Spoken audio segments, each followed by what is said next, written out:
Je m'appelle Aurane, j'étais tutrice d'UET l'année dernière, enfin l'année qui vient de passer, en deuxième année de médecine et j'étais en LSPS psycho. Pour parler de manière concrète de ce que fait un tuteur ou une tutrice, ça va passer surtout par les séances. Il faut les préparer, il faut préparer les questions, il faut préparer les réponses détaillées, le diaporama qu'on va présenter ensuite au L1 pendant la séance. Il faut aussi prendre en compte les corrections des profs. Ça passe également par les examens blancs qu'il faut aussi préparer, surveiller, mais ça c'est un peu comme on le souhaite, il y a plus de liberté. Et après c'est plutôt ce qu'on a envie de faire en plus, donc ça peut être présenter la filière et le tutorat aux lycéens, faire des salons aussi d'orientation. Ce qui m'a donné envie de m'engager, c'est mon expérience du tutorat pendant ma L1. Ça m'a vraiment apporté un soutien au niveau des cours, ça m'a forcé à réviser aussi des cours que j'avais pas encore forcément vus pour être prête pour les séances. Et c'était vraiment agréable d'avoir aussi une structure et de se sentir moins seule face à l'année difficile qu'est la L1 et en plus en année de réforme pour ma part. Le tutorat, ça m'a apporté un peu un guide, une aide et j'avais envie de renvoyer l'ascenseur et d'être à mon tour tutrice. Je vais commencer par les appréhensions. C'était le travail en groupe, donc on est réunis par UE et c'est vrai que dans l'UET on est 10, donc ça veut dire être 10 avec plein d'idées différentes ou des manières de voir les séances qui sont différentes, donc travailler ensemble. C'était aussi la charge de travail, parce que je savais pas trop avec la deuxième année de médecine comment ça allait pouvoir se conjuguer, si j'allais avoir le temps, si ça allait me prendre énormément de temps ou d'énergie. Et après, ce qui me fait peur, c'est ma première séance. C'est arrivé très vite au final, le S1. C'est terrifiant la première fois. Mes attentes, c'était de pouvoir apporter au L1 ce que le tuto m'avait apporté l'année d'avant. Et j'ai l'impression que c'est ce qui s'est passé. En fait, ça lie assez bien, mine de rien. J'ai peut-être eu plus de problèmes, genre deuxième année et vie perso, parce que je prenais plus de temps libre qu'autre chose. Non, c'est faux, pas plus de temps libre que de cours. Mais au final, si les séances elles sont bien réfléchies au niveau des deadlines, et ça c'est aussi un travail qui repose sur les tuteurs référents, et notre tuteur référent a assez bien géré le truc, on sait quel travail doit être fait quand, et du coup on peut le répartir plus facilement.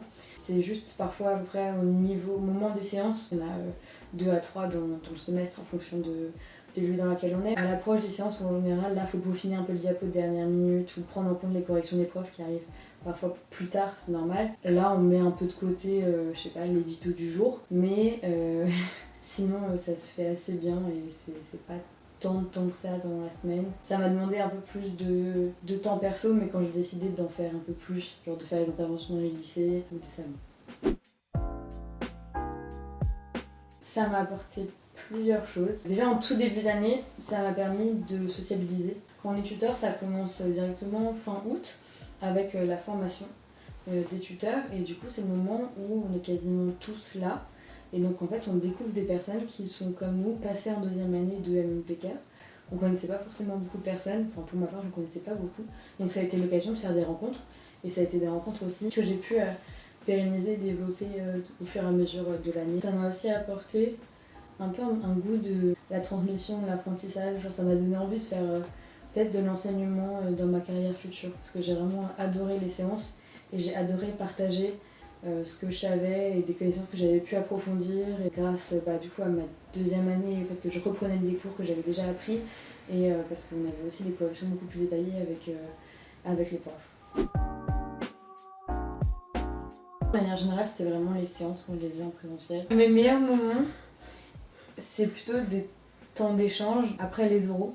Donc on a fait passer les oraux blancs au LSPS qui avaient été sélectionnés. Quand on s'est retrouvés avec les personnes qui les ont fait passer, donc aussi bien des membres du bureau que d'autres tuteurs, notamment des tuteurs du ET, parce qu'on devait être là pour des oraux qu'on avait préparés. Ce moment où on est sorti après être resté genre plusieurs heures à enchaîner les oraux blancs. On s'est juste posé pour rire au soleil. C'est peut-être un des moments qui m'a marqué. Et sinon, c'était une intervention au lycée que j'ai faite.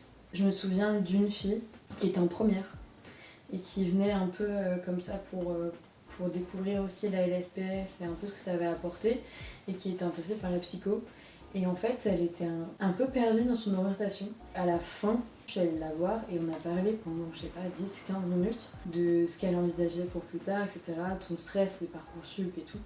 On a un peu éclairci ensemble son plan, parce qu'au final, elle avait un peu de fausses idées sur ce qui était à faire ou pas. Je lui ai parlé de la vie associative, et tout d'un coup, genre, elle s'est éveillée, elle était là en mode « Oh, je peux faire ça, c'est trop cool !» Et elle avait l'air plus soulagée qu'au début de notre échange. Et du coup, c'est un truc qui m'a marqué de ce moment.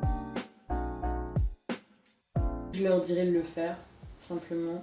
Si c'est quelque chose qui les tente, mais qui leur fait peut-être un peu peur, de ne pas hésiter non plus à poser des questions aux tuteurs actuels, ou ceux qui ont été au tutorat cette année. C'est pas forcément quelque chose qui est toujours simple, mais je pense qu'on le fait à peu près tous pour les mêmes raisons. C'est aussi une première expérience associative, mais c'est l'occasion d'apporter un petit coup de pouce à des élèves qui découvrent parfois les études, la plupart les études supérieures. Une réforme qui est compliquée à appréhender, des études qui sont compliquées à appréhender aussi. Et s'ils ont envie de se lancer dans cette aventure, de le faire.